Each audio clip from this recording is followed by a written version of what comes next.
शीनू समोसे वाला। जी हाँ, जिसका सिर्फ नाम ही काफी था। शीनू अपने गांव में समोसे बेचा करता था। उसके समोसे पूरे गांव में फेमस थे, लेकिन गांव में समोसे बेचकर उसको इतनी इनकम नहीं हो पाती थी जिससे कि वो अपने घर का खर्च चला सके। इसीलिए शीनू ने सोचा कि क्यों ना वो अपने समोसे शहर जाकर बेचे। और इस तरह शीनू शहर आ गया, जहाँ उसने अपने समोसों का छोटा सा ठेला लगाया। वो अपने इस ठेले पर समोसों के साथ साथ सैंडविच भी बेचा करता था। लेकिन उसके समोसों की तो बात ही कुछ और थी। हर शाम को लोग उसके ठेले पर समोसे खाने आया करते थे। कोई समोसे खा के जाता तो कोई अपने साथ समोसे पैक करवा के ले जाता। अरे वाह शीनू, तुम्हारे हाथों में तो जादू है जादू। आज तक मैंने इतने स्वादिष्ट समोसे कभी नहीं खाए। आखिर क्या मिलाते हो तुम इनमें? अरे भैया नहीं, कुछ स्पेशल नहीं मिलाता हूँ। जैसे समोसे बनते हैं वैसे ही समोसे बनाता हूँ। बस इनमें थोड़ा सा प्यार डाल के बनाता हूँ, तभी इतने स्वादिष्ट और अच्छे समोसे बनते हैं। अरे वाह शीनू, तुम तो काफी ईमानदार समोसे वाले लगते हो। वरना आज के टाइम में कौन इतना ईमानदार होता है। आजकल के टाइम में तो लोग बस पैसा बनाना जानते हैं। उल्टी सीधी चीजें ग्राहकों को खिलाते हैं और बस पैसा बनाते हैं। अरे भैया पता नहीं, बाकियों का मैं क्या जानूं। मैं तो बस इतना जानूं कि मैं अच्छे और शुद्ध समोसे बनाता हूँ। मुझसे कभी आपको शिकायत का कोई मौका नहीं मिलेगा। और इस तरह से शीनू का समोसे का ठेला शहर में चल पड़ता है। वहीं एक दिन शीनू के ठेले पर एक लड़की आती है। फिर शीनू उस लड़की से पूछता है, अरे मैडम, क्या खाएंगी, समोसे या सैंडविच, या फिर दोनों खाएंगी, या दोनों घर के लिए भी पैक कर दूं? अरे समोसे वाले, मैंने सुना है तुम्हारे यहाँ के समोसे बहुत फेमस है। एक प्लेट समोसे मेरे लिए भी लगा दो। हाँ हाँ मैडम, बिल्कुल अभी लगाता हूँ। और इतना कहकर शीनू ने एक प्लेट समोसे उस लड़की को दे दिए। लीजिए मैडम, खाइए समोसे, और अच्छे लगे तो घर में भी पैक करा के ले जाइए। उस लड़की ने झटपट समोसे खाए और शीनू के समोसे की बहुत तारीफ की।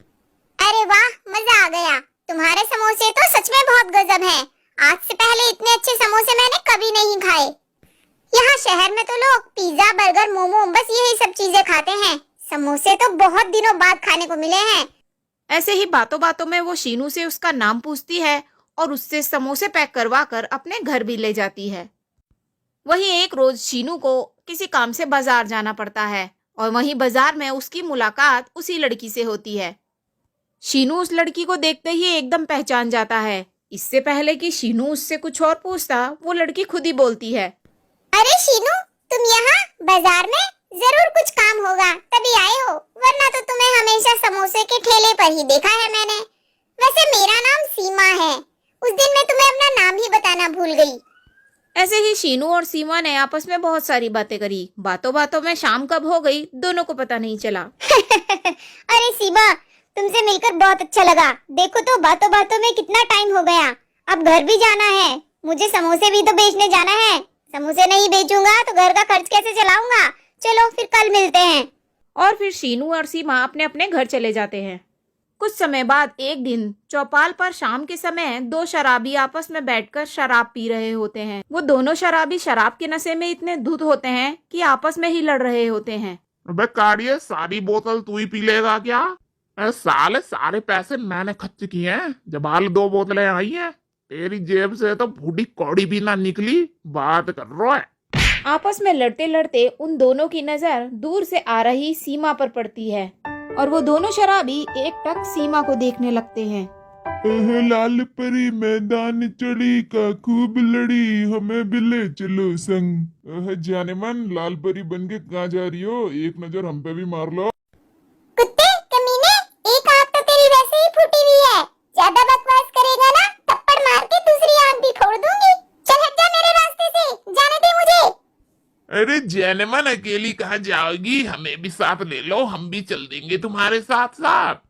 उन दोनों शराबियों की बातों को अनसुना करते हुए सीमा अपने रास्ते चल पड़ती है। चलते चलते वो काफी दूर पहुंच जाती है।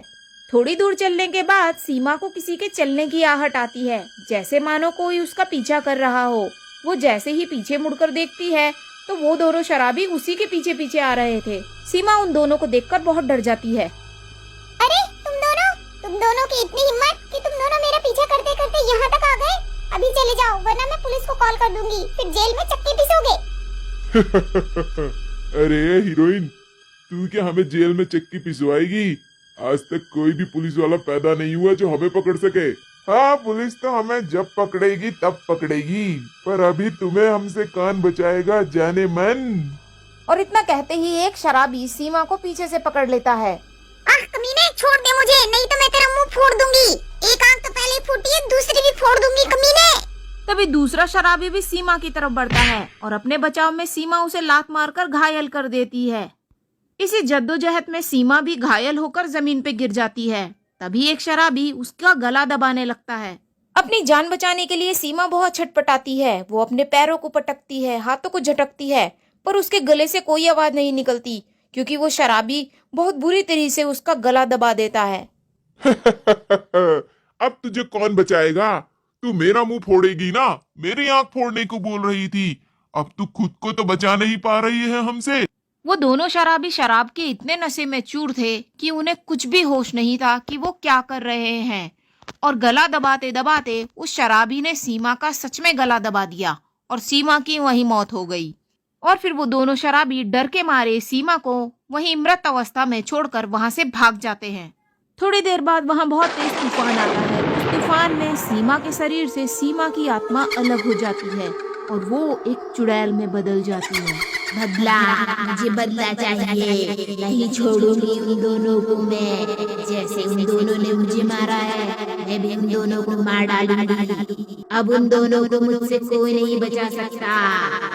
और इस तरह सीमा की आत्मा ने ये प्रण लिया कि वो उन दोनों शराबियों को ढूंढ निकालेगी और उन्हें मार डालेगी, तब जाकर उसकी आत्मा को शांति मिलेगी। वहीं अगले दिन जब शीनू को पता चलता है कि सीमा इस दुनिया में नहीं रही, तो वो उसके शव के सामने बैठकर फूट फूट कर रोने लगता है। वो कुछ भी नहीं समझ पाता कि आखिर सीमा के साथ ऐसा क्या हुआ। सीमा के माँ बाप ने पुलिस वालों से कहा, इंस्पेक्टर साहब, मेरी बेटी के साथ जिसने भी ऐसा किया है उसे कड़ी से कड़ी सजा देना, छोड़ना नहीं उन गुनहगारों को। पता नहीं किसने मेरी बेटी के साथ ऐसा किया। इंस्पेक्टर साहब, उन लोगों को कड़ी से कड़ी सजा देना, जल्दी से उन्हें ढूंढ निकालो। मैं चाहता हूँ उन लोगों को फांसी की सजा हो, तभी मेरी बेटी को न्याय मिलेगा। उसी दिन रात को शीनू सीमा को याद करते करते सो जाता है। तभी अचानक उसे कुछ आहट होती है। जैसे ही उसकी आंखें खुलती है तो वो अपने सामने एक चुड़ैल को देखकर डर जाता है। अरे तुम कौन हो और मुझसे क्या चाहती हो? यहाँ क्यों आई हो? कौन हो तुम? शीनू डर के मारे इधर उधर देखने लगता है। तभी वो चुड़ैल शीनू से कहती है, अरे शीनू, डरो मत, मैं हूँ तुम्हारी सीमा। शीनू, तुम्हारी सीमा। इससे पहले कि शीनू कुछ समझ पाता, वो कहता है, क्या सीमा? पर सीमा तो मर चुकी है। तुम क्यों मुझसे मजाक करती हो? क्यों मुझे परेशान करने यहाँ आई हो? नहीं नहीं शीनू, मैं तुम्हें परेशान करने नहीं आई हूँ। मैं तो तुम्हें सच बताने आई हूँ कि उस रात मेरे साथ क्या हुआ। मुझे तुम्हारी मदद की जरूरत है शीनू।